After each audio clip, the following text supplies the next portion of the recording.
it's Brandy and welcome back to Music and Life with Brandy. Okay, so today I'd like to continue with another paranormal story time, but this is not intended to be scary at all. In fact, I was debating on whether or not I should do this story because I don't want to reveal any names or anything like that.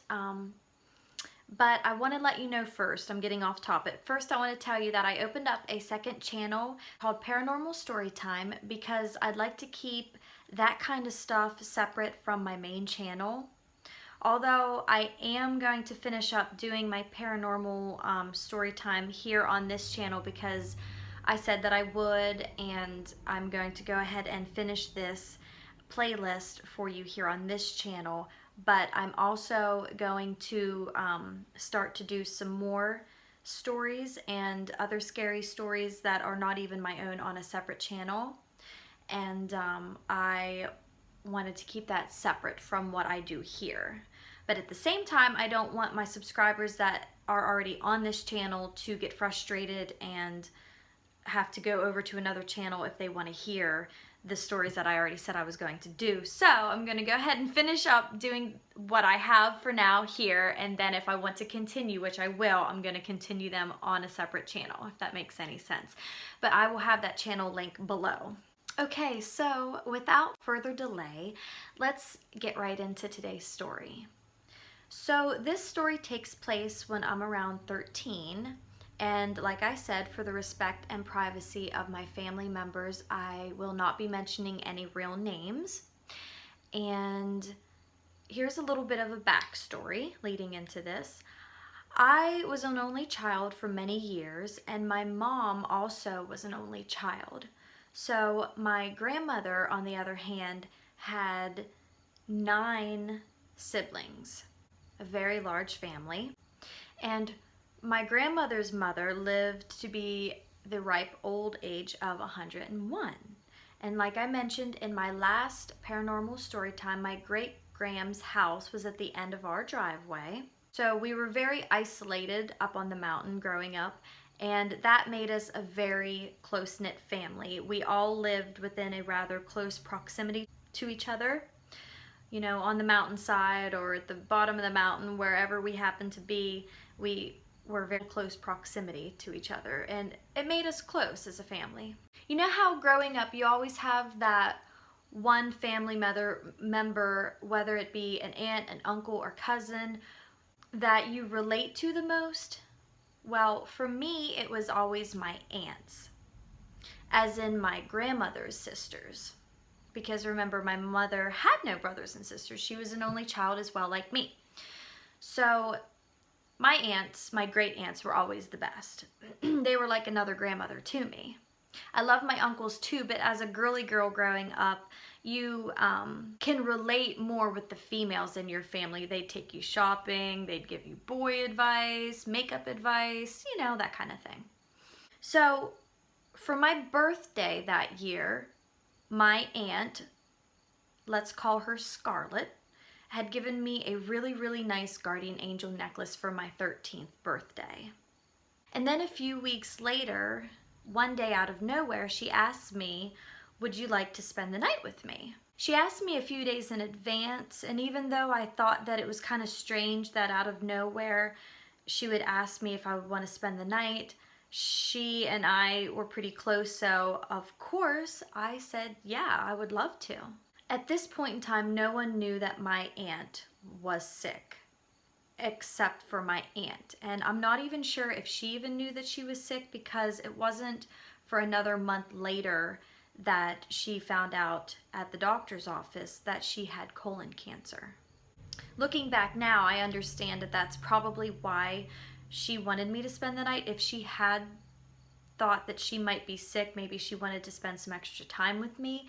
If she did not know that she was sick, that is a really strange coincidence. She came to our house the day that she went to the doctor's office, and she seemed pretty normal, and I remember my gram calling for me to come downstairs and say goodbye to my aunt because she was going to the doctor's, that she wasn't feeling very well. She was gonna take her in to get some tests run and stuff. We never knew that that was going to be the last time that we actually got to see her outside of the hospital. A few short days later, 2 days later to be exact, she had died in the hospital. Just like that fast, without any warning, without any of us even really knowing that she was sick. I was completely crushed. I had lost my mother to colon cancer about 5 years prior to that, and I thought the world of my aunt, and I took it really hard when she had passed away in the exact same way as my mother. So about a week goes by, and I was in my garage practicing my music. As most of you know, if you've ever watched any of my videos here before, any of my music videos, you'll know that I am an indie musician, or an independent singer-songwriter if you'd prefer. And even back then as a child, as a 13-year-old, I still had a little studio set up in my house, and at that particular time it was in the garage, and I would just practice and make little recordings for myself just for the fun of it. And at that time my studio happened to be in the garage. I think that was the first place that I had ever set it up before I had actually moved it in the downstairs of our house. So it was nighttime. I would say it was around 10 o'clock, and I was practicing to sing for church the following Sunday, and something wasn't going right. I was trying to record something and it just wasn't working. I don't really remember exactly what was going wrong, but I was having a malfunction of some sort, and it just wasn't going my way basically. And I was tired, and I let out a few curse words. I don't even remember what I said. I don't know, I was just swearing. And immediately, like during and after I had cussed, I heard a female voice holler out to me, "Brandy Nicole." It was like as if I was being scolded, you know, hollered at by my gram. At first, I thought it was my grandmother, and I thought, oh crap, she caught me, you know, because we had like a no swearing policy in the house, especially for me. I was 13. And I thought, oh crap, she'd caught me swearing, you know, I'm busted. So as I heard my name, I immediately turned around to face the back of the garage that led like into the house, the kitchen, and that led into the house. And to my shock, no one was there at all. All of the lights were turned completely off throughout the house as far as I could see through. And this gave me the immediate creeps, obviously, so I ran inside.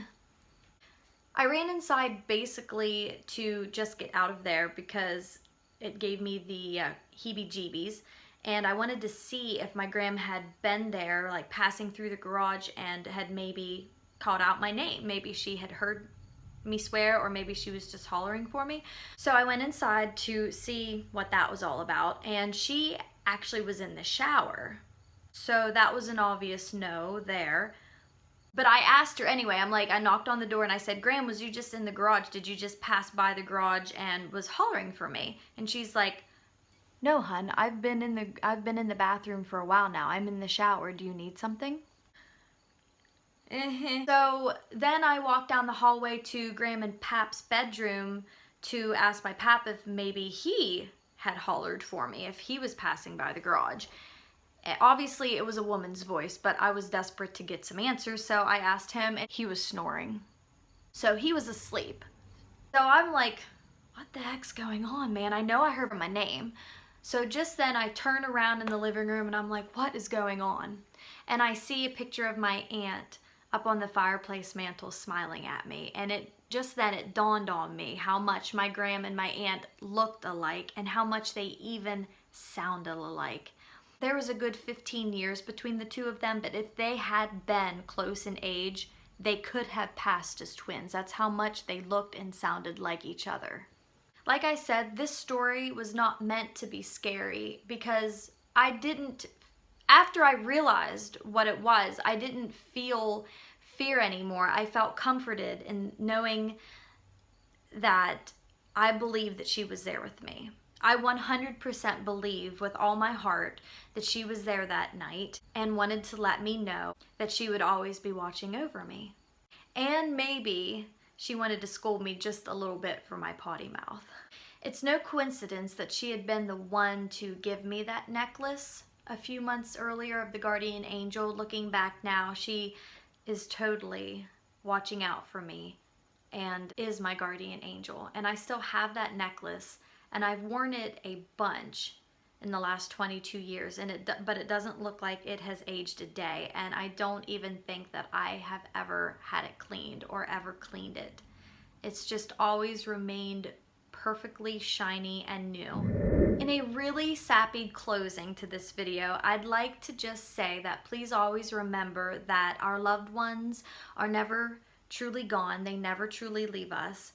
And in the end, if we believe, we'll all be together again. Thank you for watching this entire video. If you like my channel, please let me know by either subscribing, commenting, giving me a thumbs up, or all of the above works for me. And until next time, bye.